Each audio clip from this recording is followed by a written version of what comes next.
students, a very warm welcome to the online session on the behalf of Sri Usha College. Your subject is Ethics and Corporate Social Responsibility. Class is BBA Semester 5. We are continuing Unit 3, Board Committees and Corporate Governance. It's our day 13. Let's continue today's session. Let's take a look at the syllabus. First, introduction. Various committees constituted by the board of for the corporate governance, the board quality, composition and role of board in corporate governance, outside directors on the board, executive and non-executive directors, SEBI clause 49, director and financial institution in enhancing corporate governance. And last is COD one. અત્યાર સુધીમાં આપણે જે topic complete કર્યા છે એ છે introduction, various committees constituted by the board for the corporate governance, the board quality, આ ત્રણ topic, અને composition of and role of last session ની અંદર આપણે composition and role of board in corporate governance complete કર્યું હતું. આજના સેશનમાં આપણે ત્રણ ટોપિક લેશું. Outside director on the board એટલે કે independent nominee, second executive and non executive directors, અને થર્ડ SEBI ક્લોઝ. તો સ્ટાર્ટ કરીએ outside directors on the board. તમારા દરેકની પાસે ટેક્સ્ટ બુક છે, પેજ નંબર 65 પર આ ટોપિક આપેલો છે જે હું રીડ કરી રહી છું. An outside directors, independent nominee or director is a member of the board in a company who is not an employee or stakeholder in the company. Outside director એવી વ્યક્તિ છે કે જે મેમ્બર ગણાય છે બોર્ડનો અને પોતે સ્ટેક હોલ્ડર નથી, એમ્પ્લોયી પણ નથી અને સ્ટેક હોલ્ડર પણ નથી. Independent directors are paid an annual retainer fee in the form of cash, benefits and or stock options. Independent director છે એ લોકોને તમે વાર્ષિક પેમેન્ટ કરો છો, રિટેનર ફી કયા સ્વરૂપમાં આપી શકાય તો રોકડમાં, એ સિવાયના બીજા બેનિફિટ્સ પણ તમે આપી શકો છો કંપની તરફથી, અથવા કંપનીનો જે સ્ટોક છે એ પણ એ લઈ જઈ શકે છે. For effective corporate governance implementation, the role of independent director is very important. ખૂબ મહત્વનો રોલ છે ડાયરેક્ટરનો. It is because they are found natural and do not have vested interest in so that they can function smoothly than others. અહીંયા એવું કહેવા માંગે છે કે independent director છે એ લોકોનો કોઈ ફાઇનાન્શિયલ બેનિફિટ કંપનીમાં નથી, એટલા માટે એ લોકો ન્યુટ્રલી પોતે કામ કરશે. Corporate governance standard requires public companies to have a certain number of percentage of outside directors on their board. અને corporate governance standard મુજબ કેટલાક percentage તમારે independent director મૂકવા compulsory છે. First point લઈ લઈએ એમાંથી. Independent directors are advantageous for the company because they have less conflict of interest and may see the big picture differently than insiders. આપણે અગાઉના ટોપિકમાં ઇનસાઇડર ડાયરેક્ટરનું આપણે જોયું હતું. એવા ડાયરેક્ટર કે જે વર્કિંગ છે, 24/7 કંપની સાથે કનેક્ટેડ હોય છે. આ ડાયરેક્ટર એવા છે કે જે લોકોનું ફાઇનાન્શિયલી કંપનીમાં ઇન્ટરેસ્ટ નથી હોતું, એટલા માટે એ લોકો ઇન્ડિપેન્ડન્ટલી કામ કરશે અને એના લીધે એનો પોતાનો જે પર્સનલ ઇન્ટરેસ્ટનું કોન્ફ્લિક્ટ થતા હોય છે અંદરો અંદર, એવા ઇશ્યુઝ આમાં થવાના નથી. અને એ લોકો બાકીના જે ઇનસાઇડર ડાયરેક્ટર્સ છે એના કરતાં અલગ રીતે કંપનીને જોઈ શકશે. એમનો પોઈન્ટ ઓફ વ્યૂ આખો અલગ હશે. માત્ર ને માત્ર કંપનીના બેનિફિટમાં જ એ લોકો વિચારશે, કોઈ પર્સનલ બેનિફિટ વિચારશે નહીં. પેજ નંબર 66 પર આવી જજો. Independent director can work neutrally and can effectively put moral control on the insider director. હવે આ લોકો પાસે રાઇટ્સ તો છે જ, ડાયરેક્ટર્સ છે, એટલા માટે એ લોકો ન્યુટ્રલી જ્યારે કામ કરતા હોય છે તો એમનો ઓપિનિયન એ લોકો વધારે વજનપૂર્વક આપી શકશે. મતલબ કે એમના ઓપિનિયનનું ઇમ્પોર્ટન્સ વધારે ગણાશે. અને જ્યારે પણ એવું બને કે ઇનસાઇડર ડાયરેક્ટર છે એ કોઈ ખોટો ડિસિઝન લેવા જઈ રહ્યા હોય તો એમને આ લોકો રોકી શકશે. અને મોરલ કંટ્રોલ રાખશે. કારણ શું? આઉટસાઇડ ડાયરેક્ટર છે એ લોકોનું મોરલ હાઈ હશે, બીકોઝ એનો કોઈ જ ફાઇનાન્શિયલ ઇન્વેસ્ટમેન્ટ એમાં નહીં હોય, એમનું કોઈ હિત એમાં નહીં હોય, જેથી કરીને એ લોકો કોઈ એવા નિર્ણયો લે જેમાંથી એમને ફાયદો થાય પણ કંપનીને નુકસાન. અહીંયા એ લોકો માત્ર ને માત્ર કંપનીના પોઈન્ટ ઓફ વ્યૂથી જ ડિસિઝન લેશે અને પોતાનો ઓપિનિયન આપશે. Independent directors act as a guide to the company. Their roles broadly includes improving corporate credibility and governance standards, functioning as a watchdog and playing a vital role in the risk management. અહીંયા independent director છે એ guide તરીકેની ભૂમિકા ભજવશે company માટે. એનો role છે એ limited નથી, ખૂબ બ્રોડ વિસ્તારપૂર્વક એનું જે કન્સેપ્ટ રોલ છે એ દર્શાવી શકાય છે. અને એના લીધે કંપનીની કોર્પોરેટ ક્રેડિબિલિટી કેવી રીતે વધે, ગવર્નન્સ સ્ટાન્ડર્ડને મેક્સિમમ કેટલું એ ઇમ્પ્લિમેન્ટ કરાવી શકે, અને દરેક એક્ટિવિટી ઉપર ધ્યાન રાખવા વાળો વોચ ડોગ જે કહેવાય છે એના જેવું એ કામ કરશે. અને જ્યારે પણ રિસ્ક મેનેજમેન્ટની વાત આવશે એ પોતાનો opinion in the favour of કંપનીના ફેવરમાં કઈ વસ્તુ સારી છે એ વિચારીને જ પોતાનો ઓપિનિયન આપશે. Independent directors play an active role in various committees set up by the company to ensure good governance. કોઈ પણ પ્રકારની કમિટી જ્યારે બનાવવામાં આવે છે કંપનીમાં, તો એમાં ઇન્ડિપેન્ડન્ટ ડાયરેક્ટર્સને દરેક જે કમિટી છે એમાં મૂકવા કમ્પલસરી છે. તો જ્યારે કમિટીની અંદર ઇન્ડિપેન્ડન્ટ ડાયરેક્ટર હશે તો માત્ર ને માત્ર કંપનીના પોઈન્ટ ઓફ વ્યૂને કન્સિડર કરે. ગવર્મેન્ટ પ્રત્યેનું કંપનીનું ડેડિકેશનની વાત હોય કે તમારે રૂલ્સ રેગ્યુલેશન ફોલો કરવાની વાત હોય, તો આ તમામ વસ્તુમાં પરફેક્શન, એને જ સેન્ટરમાં રાખીને ડિસિઝન લેવી, પોતાનો ઓપિનિયન આપવાનું કામ કોણ કરશે? Independent director. 4 પોઈન્ટ એના કમ્પ્લીટ થઈ ગયા. લાસ્ટ પેરેગ્રાફ જોઈ લઈએ.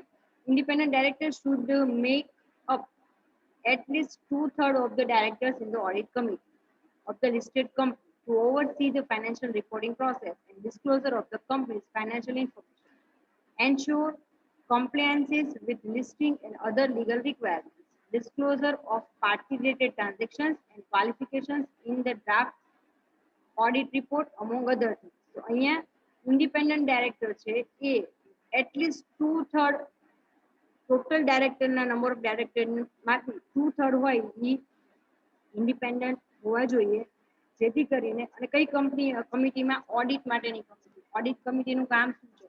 કંપનીના આખા વર્ષ દરમિયાન જે ફાઇનાન્શિયલ ટ્રાન્ઝેક્શન થયા છે એનું જે ડોક્યુમેન્ટ્સ છે એને વેરીફાઈ કરવાનું કામ જે છે એ ઓડિટ કમિટી પોતે કરશે. તો અહીંયા ઓડિટ કમિટીની અંદર મિનિમમ 2/3 નંબર ઓફ પર્સન છે એ ડાયરેક્ટર હોવા જરૂરી છે. તમામ પ્રકારની કંપનીની જે ફાઇનાન્શિયલ રિપોર્ટિંગ પ્રોસેસ છે એને નજીકથી એ જોશે, ઓવરસીઝ મતલબ કે ઓબ્ઝર્વ કરશે, અને તમામ લીગલ રિક્વાયરમેન્ટ છે અને જે ડિસ્ક્લોઝર કમ્પલસરી મૂકવા જરૂરી છે કોઈ પણ પાર્ટી ટ્રાન્ઝેક્શન અને ક્વોલિફિકેશન, તો એના માટે એ પોતે એલર્ટ રહીને દરેક વસ્તુ એ રિપોર્ટની અંદર એડ કરાશે. તો topic outsider director on the board એટલે કે ઇન્ડિપેન્ડન્ટ નોમિનીનું કમ્પ્લીટ કરીએ છીએ. નેક્સ્ટ લઈએ executive and non executive director. તો એમાં સૌથી પહેલા લઈએ executive director. Executive directors is the member of the board who is a full-time employee of the organization, has been handed over the highest authority related to every affair of the business. So executive director કોણ છે? તો executive નો મતલબ કંપનીની અંદર જોડાયેલા છે, full time employee છે, as an employee જેમને ટ્રીટ કરવામાં આવે છે, અને એ લોકો પાસે હાઈએસ્ટ ઓથોરિટી હોય છે, કારણ કે કંપનીને ચલાવવાનું કામ એમણે કરવાનું છે, એટલે મેક્સિમમ ઓથોરિટી છે એ એમને પાસે હોય છે, જેથી કરીને કંપની સ્મૂથલી એ લોકો રન કરી શકે. Executive director performs many functions like decision making role, finance, marketing, operations, policy making, implementing policies. मतलब નાનાથી માંડીને મોટા તમામ જે મેનેજમેન્ટ લેવલના ડિસિઝન્સ છે એ અહીંયા એક્ઝિક્યુટિવ ડાયરેક્ટર છે એ પોતે લેશે. તો તમામ પ્રકારના જે એના રોલ છે આની અંદર આપણે આવી ગયા.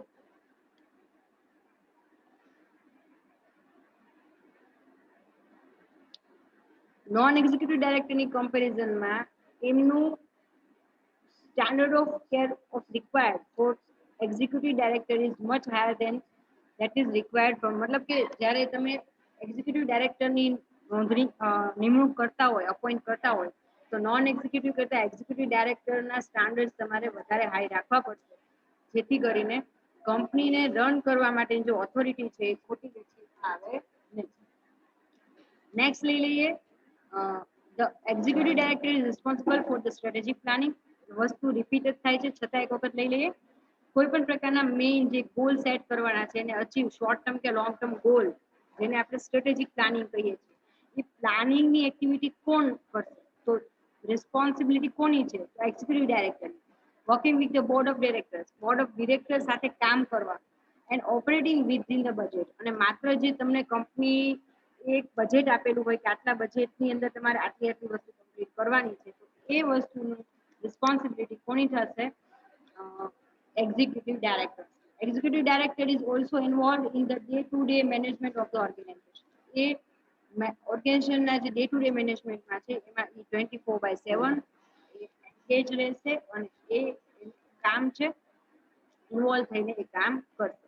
In short executive directors it means active directors નાનાથી માંડીને મોટા મેનેજરિયલ ડિસિઝન લેવાના છે એ ઇમ્પ્લિમેન્ટ થાય છે કે નહીં એ જોવાનું છે. કંપનીને ચલાવવા માટે જે ડાયરેક્ટર્સ મેઇન કામ કરતા હોય છે એને આપણે એક્ઝિક્યુટિવ ડાયરેક્ટર તરીકે ઓળખીએ છીએ. હવે આ નોટ સેક્શન સેકન્ડ સેક્શન લઈ લઈએ નોન એક્ઝિક્યુટિવ ડાયરેક્ટર.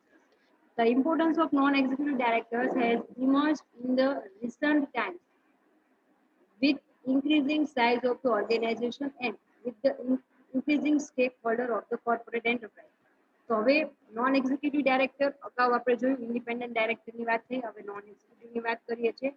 એક્ઝિક્યુટિવ ન હોય એવા ડાયરેક્ટર એટલે કે નોન એક્ઝિક્યુટિવ ડાયરેક્ટર એમનું મહત્વ વધતું જાય છે કારણ કે કંપનીની સાઇઝ છે ઇન્ક્રીઝ થવા માંડી છે રિસ્પોન્સિબિલિટી વધવા માંડી છે તો બધા જ એક્ઝિક્યુટિવ ડાયરેક્ટર મે બી કંપનીમાં ઇન્વોલ્વ બધી જ રિસ્પોન્સિબિલિટી માત્ર એક્ઝિક્યુટિવ ડાયરેક્ટર પર મૂકવાને બદલે આપણે નોન એક્ઝિક્યુટિવ ડાયરેક્ટરને પણ મૂકીએ. Non-executive directors are also important considering the past scandals of corporate fin. અલગ અલગ પ્રકારના જે સ્કેન્ડલ્સ થઈ ગયા છે ટેક્સ્ટ બુકમાં એક્ઝામ્પલ આપેલા છે આ તમામ પ્રકારના સ્કેન્ડલ્સ ને ક્યારે થયા જ્યારે બધા જ રાઇટ્સ છે એક્ઝિક્યુટિવ ડાયરેક્ટર્સને આપવામાં આવ્યા ઓથોરિટી બરાબર એમના પર ધ્યાન રાખવાનું કોઈ ન હોય તો એ લોકો બટ ઓબ્વિયસ છે બની શકે કે 2-5% લોકો એવા હોય કે જે લોકો આ રીતે માલ ફંક્શન માલ પ્રેક્ટિસ એ લોકો કરે અને કંપનીમાં ફ્રોડ કરીને એના સ્ટેક હોલ્ડર્સને નુકસાન કરાવે તો એના લીધે નોન એક્ઝિક્યુટિવ ડાયરેક્ટરનું મહત્વ વધી ગયું છે. આ ડાયરેક્ટર્સ એવા છે they are not the part non executive directors page number 67 માં એનો ટોપિક છે non-executive directors of the company do not form part of the executive management team. They are not employees of the company or affiliated with it in any other way and are different in their role with the insider directors. તો અહીંયા નથી એ લોકો executive મેનેજમેન્ટનો part નથી એ લોકો pad employees કે નથી એ લોકો એફિલિટેડ મતલબ એની સાથે સંકળાયેલા કંપની સાથે સંકળાયેલા પણ નથી. ઇન શોર્ટ એવા ડાયરેક્ટર્સ કે જે ને તમારે સેલેરી પે કરવાનો નથી એવા ડાયરેક્ટર કે જે ડાયરેક્ટલી કનેક્ટેડ નથી. Non-executive directors provides independent oversight and serve on committees concerned with sensitive issues such as the pay of the executive director and other senior managers. તો અહીંયા નોન એક્ઝિક્યુટિવ ડાયરેક્ટર્સ છે એમને કયા કયા મહત્વના ડિસિઝન્સ લેવાના હોય છે તો એ અલગ અલગ પ્રકારના સેન્સિટિવ ઇશ્યુઝમાં એમનું ઇન્ટરફિયરન્સ રહેશે એનો રોલ રહેશે શું નક્કી કરવામાં તો જે એક્ઝિક્યુટિવ ડાયરેક્ટર્સ છે એ લોકોને કેટલો પે તમારે આપવાનો એ સિવાય સિનિયર મેનેજર્સ છે એમનું પેમેન્ટ કેટલું કરવાનું they are usually paid a fee for their services but are not regarded as employees. એ લોકોને પેમેન્ટ કરવામાં આવે છે પણ એ લોકો કંપનીના પેડ એમ્પ્લોયી નથી ગણાતા. Non executive directors are usually chosen because of their independent initiatives and are of an appropriate caliber and have personal qualities. તો આ એવા લોકો છે કે જે લોકોનું પોતાનું અલગ એક પર્સનાલિટી છે ઇન્ડસ્ટ્રીની અંદર એ લોકોનું એક અલગ સ્થાન હોય છે. કેલિબર અને પોતાની પર્સન્ટેજના બેઝ ઉપર આપણે એને સિલેક્ટ કરવાના હોય છે. Even though non-executive directors are not involved in day-to-day activity of the business, but the important contribution of the director is to monitor executive activities and contribute to the development strategy.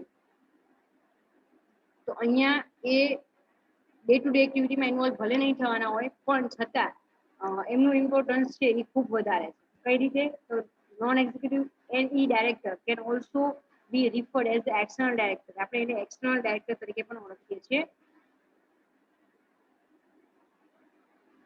They are usually people of stature and experience who can act as both source of wise, independent wise, and a check on any wider element on a board. અહીંયા non executive director તરીકે કંપનીમાં એવા તમામ લોકોનો આપણે appoint કરશું કે જે લોકો ખૂબ એક્સપિરિયન્સ વાળા હશે. એમનો જે અનુભવ છે એ કંપનીને ખૂબ જ બેનિફિશિયલ થશે.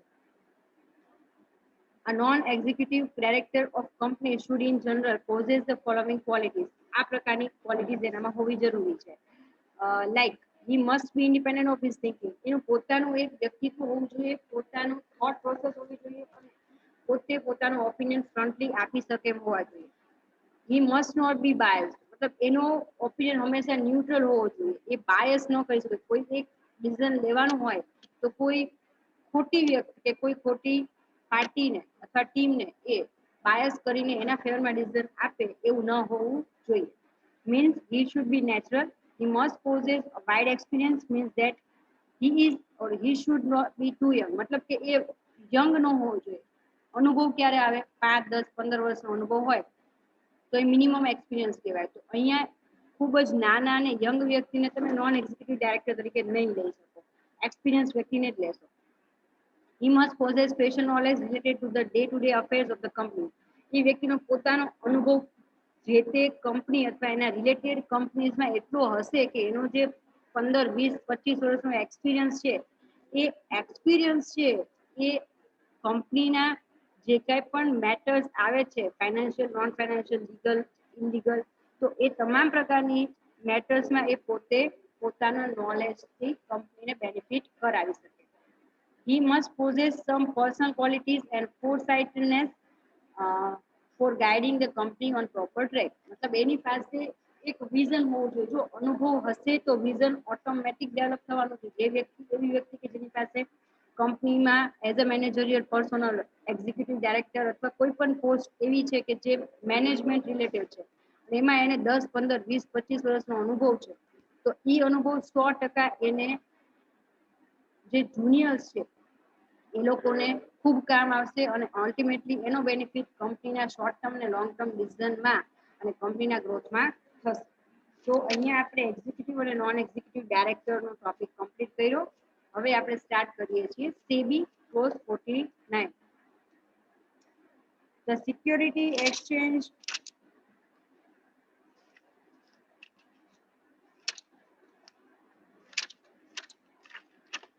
Board of India, SEBI, is the regulator for the securities market in India. ભારતીય શેર બજારની અંદર જે રેગ્યુલેટરી કમિટી છે તે છે સેબી અને એ it was established in 1988 એની સ્થાપના 1988 માં થઈ હતી and given statutory power on 30th January 1992 through the SEBI Act 1992. 1988 માં સ્થાપના થઈ અને 1992 ની અંદર 30 જાન્યુઆરીએ એને તમામ પ્રકારના લીગલ રાઇટ્સ આપવામાં આવ્યા. સ્ટેટ્યુટરી પાવર્સ, લીગલ રાઇટ્સ આપવામાં આવ્યા. being passed by the Indian Parliament. ભારતના ઇન્ડિયન પાર્લામેન્ટમાં રિઝોલ્યુશન પાસ કરીને સેબીને રાઇટ્સ આપવામાં આવ્યા. SEBI has its headquarters at the business district of Bandra Kurla complex in Mumbai. SEBI નું હેડક્વાર્ટર અહીંયા આવેલું છે and has northern, eastern, southern and western regional offices.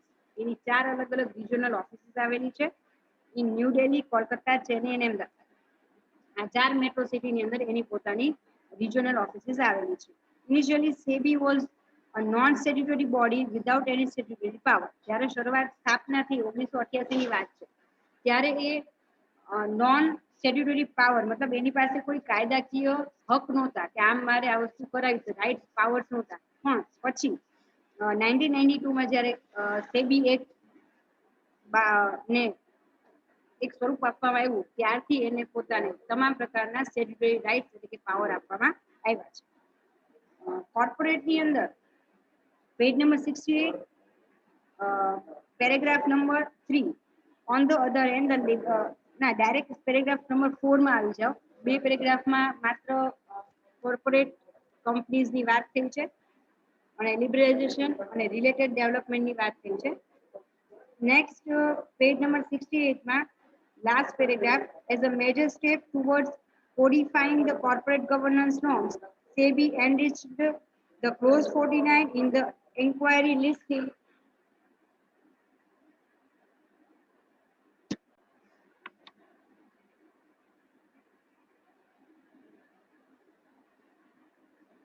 agreement 2000. તો અહીંયા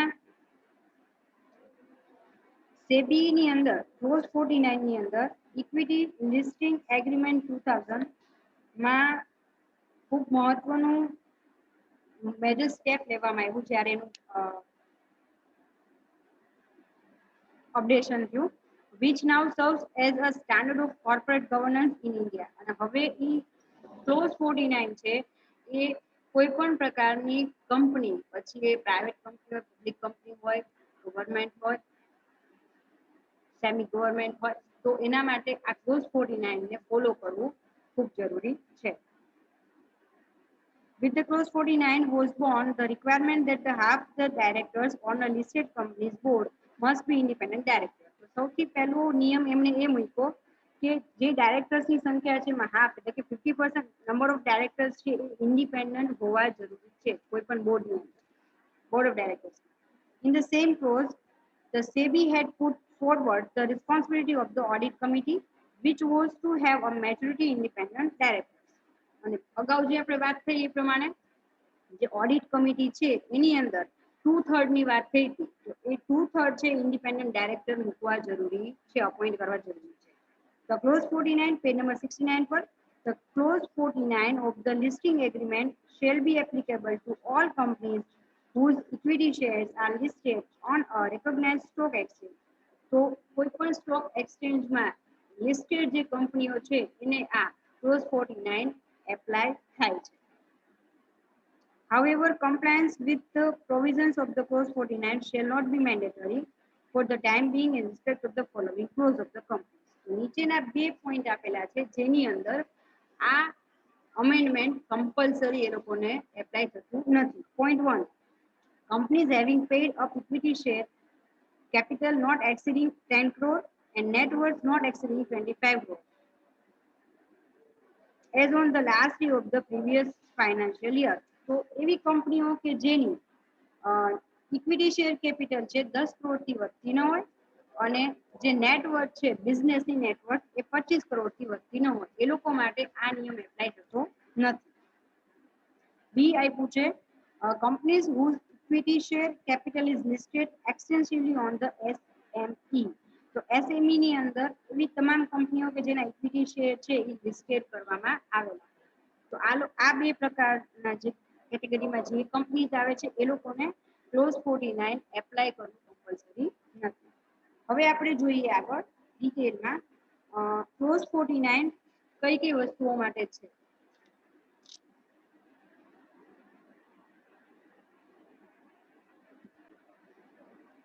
સૌથી પહેલો પોઈન્ટ આપ્યો છે પેજ નંબર 69 પર clause 49 for board composition. The board of directors of the company shall have an optimum combination of executive and non-executive directors with at least one woman director applicable from 1st April 2015 and not less than the 50% of the board of directors comprising non-executive directors. પહેલો નિયમ એ છે board composition મતલબ બોર્ડનું તમે જ્યારે રચના કરો છો ત્યારે એક્ઝિક્યુટિવ અને નોન એક્ઝિક્યુટિવ ડાયરેક્ટર્સનું કમ્પોઝિશન મતલબ કોમ્બિનેશન એ પ્રમાણેનું હોવું જોઈએ કે જેમાં એટલીસ્ટ એક વુમેન ડાયરેક્ટર હોવા કમ્પલસરી છે. એપ્રિલ 2015 પહેલી એપ્રિલ 2015 થી આ નિયમ કાયદો લાગુ પડ્યો છે. and not less than 50% of the board of director comprising non-executive અને minimum 50% તમારે નોન એક્ઝિક્યુટિવ ડાયરેક્ટર રાખવા જરૂરી છે. Second, where the chairman of the board is a non-executive director, જેની અંદર ચેરમેન તમારે નોન એક્ઝિક્યુટિવ ડાયરેક્ટર રાખવા જરૂરી છે. at least 1/3 of the board should comprise independent director, એક તૃતીયાંશ ભાગના છે ઇન્ડિપેન્ડન્ટ ડાયરેક્ટર હોવા જરૂરી છે. in case the company does not have a regular non-executive chairman, company પાસે પોતાના નોન એક્ઝિક્યુટિવ ચેરમેન રેગ્યુલર ન હોય, at least half of the board should comprise independent director. તો જો એની પાસે નોન એક્ઝિક્યુટિવ ચેરમેન ન હોય તો 50% છે એ ઇન્ડિપેન્ડન્ટ ડાયરેક્ટર હોવા જરૂરી છે. તો પહેલો પોઈન્ટ આપણે કમ્પ્લીટ કર્યો, the board for the board composition. Board of ડિરેક્ટર્સની જ્યારે તમે રચના કરો છો ત્યારે કઈ વસ્તુ ધ્યાનમાં રાખવાની. સેકન્ડ પોઈન્ટ લઈ લઈએ, four content of management discussion and analysis. Page number 70. As a part of the directors report or as an additional thereto, the management discussion and analysis report should form a part of the annual report to the shareholders. અહીંયા board of directors title છે content of management discussion and analysis. તો management નું discussion અને એનાલિસિસમાં કયું content હોવું જરૂરી છે? તો સૌથી પહેલા ડાયરેક્ટર્સનો જે રિપોર્ટ છે એની અંદર એડિશન ધેરટુ ઉમેરો કરીને એડિશન તરીકે the management discussion and analysis report should form a part of the annual report to the shareholder. એટલે શેરહોલ્ડરનું જે એન્યુઅલ જનરલ મીટિંગ એજીએમ હોય છે બરાબર, તો એની અંદર આ રિપોર્ટ એમાં એટેચ કરવો જરૂરી છે. This management discussion and analysis should include discussion on the following matters within the limits set by the company's competitive position, like industry structure and development, opportunities and threats, segment-wise or product-wise performance, outlook, risk and concern, internal control system and their adequacy, discussion on financial performance with respect to operational performance, material developments in human resource industrial relations front, including number of people employed. તો આ તમામ પ્રકારના જે topic મેં કીધા એના related discussion અહીંયા કરવી જરૂરી છે મીટિંગની અંદર, અને એના રિલેટેડ જે કંઈ પણ ડિસિઝન્સ લીધા એ તમારે નોટ ડાઉન કરવા જરૂરી છે. તો જે મહત્વનું છે રિપીટ કરી દઉં છું, ઇન્ડસ્ટ્રીનું સ્ટ્રક્ચર એન્ડ ડેવલપમેન્ટ મતલબ કંપનીનું ડેવલપમેન્ટ કઈ રીતે કરશું એનું આખું planning, opportunity and threat company માટે કઈ કયા સેક્ટરમાં ઓપોર્ચ્યુનિટીઝ છે અને કઈ કઈ બાબતો એના માટે થ્રેટ સ્વરૂપ છે એનું લિસ્ટિંગ મતલબ એનું ડિસ્કશન કરવાનું. સેગમેન્ટ વાઇઝ ઓર પ્રોડક્ટ વાઇઝ પરફોર્મન્સ, દરેકે દરેક સેગમેન્ટની વાત હોય તો સેગમેન્ટ અથવા પ્રોડક્ટ વાઇઝ હોય તો દરેકનું પરફોર્મન્સ ક્વાર્ટરલી મંથલી કેવું રહ્યું, ઇન્ક્રીઝિંગ છે કે ડિક્રીઝિંગ છે એ જોવાનું. Outlook, risk and concern, internal control system and their adequacy મતલબ તમારું જે ઇન્ટરનલ કંટ્રોલ સિસ્ટમ છે, ઇન્ટરનલ ઓડિટ ને અલગ આવે છે તો એ કેવું છે, પૂરતું છે, ઇઝ ઇટ એડેક્વેટ, પૂરતું છે અથવા there is necessity of changes, તો અલગ ચેન્જીસ કરવાની રિક્વાયરમેન્ટ છે એ તમારે જોવાનું રહેશે. ફાઇનાન્શિયલ પરફોર્મન્સ કેવું છે, ઓપરેશનલ પરફોર્મન્સ ના સંદર્ભમાં material development, HR, industrial relation મતલબ તમારે એચઆર અને ઇન્ડસ્ટ્રી સાથેના બાકીની કંપની અને આપણે જે રિલેટેડ પાર્ટીઝ છે એના સાથેના આપણે ઇન્ડસ્ટ્રીયલ રિલેશન્સમાં કોઈ પ્રોબ્લેમ તો નથી ને, અથવા એને ઇન્ક્રીઝ કેવી રીતે કરવા, તો એના માટેના જે એફોર્ટ્સ તમારે મૂકવાના છે એનું પ્લાનિંગ તમારે અંદર કરવાનું રહેશે, એના માટેના રૂલ્સ. ક્લોઝ નેક્સ્ટ આપણે લઈએ close 49(4) CEO CFO certification. The CEO CFO certification or any other person leading the finance function shall certify to the board. હવે વ્યક્તિ જ્યારે CEO કે CFO ના પોસ્ટ ઉપર અપોઇન્ટ કરવામાં આવે છે તો એને નીચેની બાબતો પોતે કંપનીને રિટર્નમાં દેવી પડશે. પહેલું, they have reviewed financial statements and cash flow statements for the year and that to the best of their knowledge and belief. સૌથી પહેલું એમને રિટર્નમાં દેવાનું છે એ છે એમાં લખવું પડશે એમને કે તે લોકોએ કંપનીના તમામ ફાઇનાન્શિયલ સ્ટેટમેન્ટ જોયા છે, ખાલી જોયા નથી, રિવ્યુ પણ કર્યા છે, અને કેશ ફ્લો સ્ટેટમેન્ટ જે તે નાણાકીય ફાઇનાન્શિયલ યરના એન્ડ ધેટ ટુ ધ મતલબ ઈ જે એમને ઓબ્ઝર્વ કર્યું છે ઈ એમના બેસ્ટ નોલેજના અકોર્ડિંગ છે.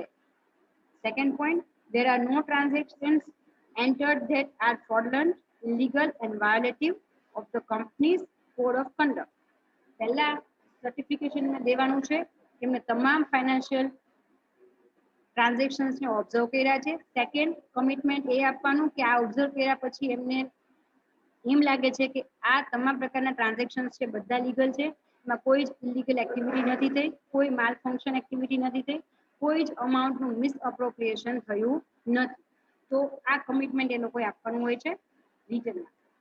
થર્ડ પોઈન્ટ છે they accept responsibility for establishing and maintaining internal control. તો અહીંયા જે સીઈઓ છે ચીફ એક્ઝિક્યુટિવ ઓફિસર અથવા સીએફઓ, તો એમનું કામ જ છે કંપનીનું મેનેજમેન્ટ સંભાળવાનું. તો અહીંયા થર્ડ પોઈન્ટમાં એ કીધું છે કે એમને જે રિસ્પોન્સિબિલિટી આપવામાં આવેલું છે for establishing and maintaining internal control, આંતરિક જે કંટ્રોલ વ્યવસ્થા છે ને કંટ્રોલ કરવા માટે એને એ લોકો જવાબદારીને સ્વીકારે છે. ઇટ મીન્સ ફ્યુચરમાં કોઈ ફ્રોડ થાય તો એના માટે એ લોકો જવાબદાર ગણાશે, કારણ કે તમામ એક્ટિવિટી ઉપર એમની નજર હતી છતાં કોઈ પણ પ્રકારનું ફ્રોડ થયું છે. Fourth point, they have indicated to the auditors and the audit committee, અને એ લોકોએ તમામ પ્રકારની ઇન્ફોર્મેશન છે ઓડિટર્સ અને ઓડિટ કમિટીને પ્રોવાઈડ કરવી છે.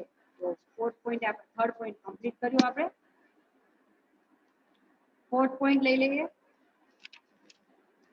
Close 49 for reporting on corporate governance. તો આગળ એ લોકોને રિસ્પોન્સિબિલિટી શેના માટેની છે? મેઇન તો કોર્પોરેટ ગવર્નન્સ માટે છે. તો એના માટે શું કામ કરવાનું છે એમને? There shall be a separate section on the corporate governance in the annual reports of the company with a compliance report on the corporate governance, and the companies shall submit a quarterly compliance report to the stock exchange within 15 days from the close of the quarters as per the prescribed format. તો અહીંયા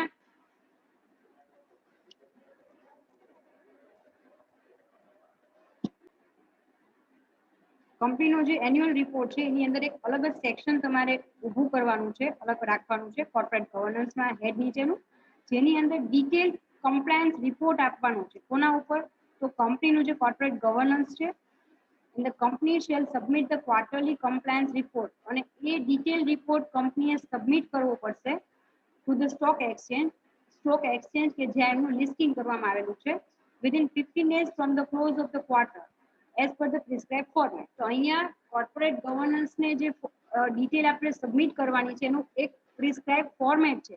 એ ફોર્મેટમાં necessary તમામ information note down કરીને આપણું જે financial quarter પૂરું થાય એના 15 દિવસની અંદર વિધિન 15 ડેઝ તમારે આખો અલગથી અલગ હેડ સાથેનો રિપોર્ટ તમારે સબમિટ કરવાનો છે. The report shall be signed either by the compliance officer or the CEO of the company.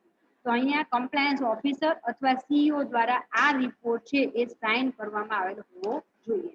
તો આ નિયમ થઈ ગયા for the reporting on corporate governance. હવે લાસ્ટ ટોપિક લઈ લઈએ, for compliance. The company shall obtain a certificate from either the auditor or the practicing company secretary regarding compliance of the conditions of the corporate governance as stipulated in this clause, and annex the certificate with the director's report, which is sent annually to all the shareholders of the company.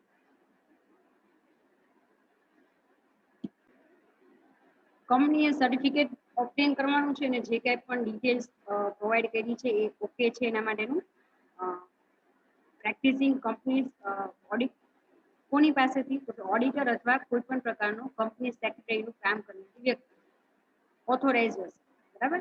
અને next આ certificate એમણે ડાયરેક્ટરના report સાથે તમામ share હોલ્ડર્સને મોકલવાનું રહેશે annually to all the share holders of the company. મતલબ AGM annual general meeting થાય એ પહેલા તમામ શેર હોલ્ડર્સને એક કોપી મોકલવાની રહેશે.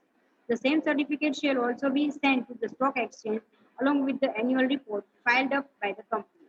અને એક આ સર્ટિફિકેટ અને રિપોર્ટની કોપી સ્ટોક એક્સચેન્જને મોકલવાની રહેશે.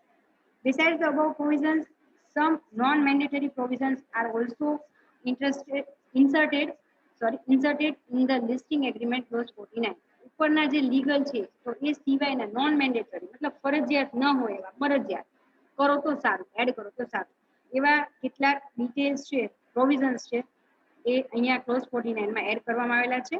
It indicates includes the constitution of remuneration committee. એની અંદર કયા કયા રિપોર્ટ આવી જશે તો સૌથી પહેલા રેમ્યુનરેશન કમિટીનું જે કોન્સ્ટિટ્યુશન છે મતલબ જે પેમેન્ટ કોને કેટલું આપવું રેમ્યુનરેશન વળતર એ નક્કી કરવા માટેની કમિટી છે.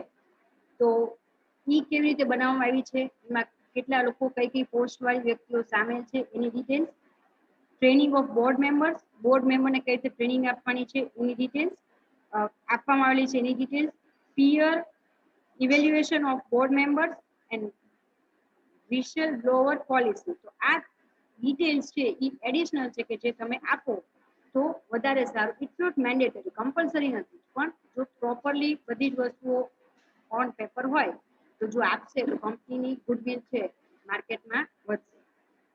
The above requirement is not compulsory for the company, but if such constitution is available in the company, it would enhance the effectiveness. મેં તમને કીધું એ જ પ્રમાણે કે જો કમ્પલસરી નથી પણ જો આપણે આ તમામ ડિટેલ્સ આપણે સબમિટ કરશું તો કંપનીનું જે ક્રેડિટેબિલિટી છે એ એનહાન્સ થશે.